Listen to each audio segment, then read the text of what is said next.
Вместо полей и лугов – современный сказочный город с кондитерской, магазинами и парками. Новое прочтение всем знакомой сказкой Шарля Перро «Кот в сапогах» готовится представить в Екатеринбургском театре юного зрителя. Чем необычна постановка, узнавала Мария Гельванова.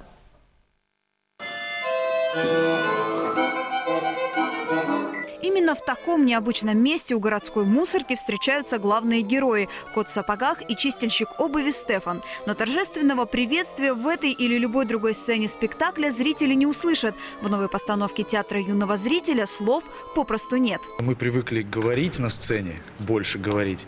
А когда у тебя отбирают тексты, ты должен каким-то образом своим телом начать говорить. Вот мне кажется, вот это перестроение именно вот в эту стезю было самым сложным. Конечно, научиться быть органичным в этом, каким-то образом самовыражаться, выражать свои эмоции. Тем более, что у нас еще маска. Поэтому в течение 1,5 месяцев артисты театра усиленно работали над языком тела. Занимались сценическим движением, отрабатывали акробатические элементы и общую хореографию. Именно на нее сделан большой упор в спектакле.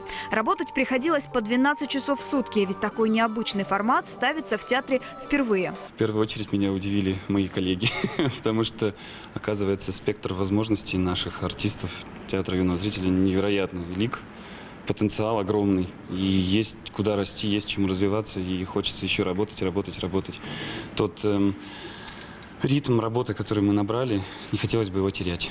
Для приглашенного режиссера-хореографа Сергея Землянского и его команды такой формат бессловесных спектаклей уже стал визитной карточкой. Создатель называет постановку не иначе, как эксперимент, который способен удивить не только детей, но и взрослых. Это больше комедийная история, да, какая-то отчасти лирическая история, да, ностальгическая. Вот.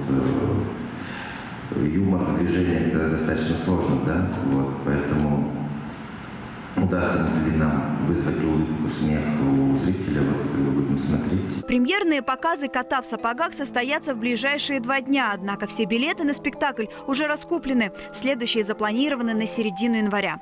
Мария Гельванова, Дмитрий Бабиков. Вести Урал.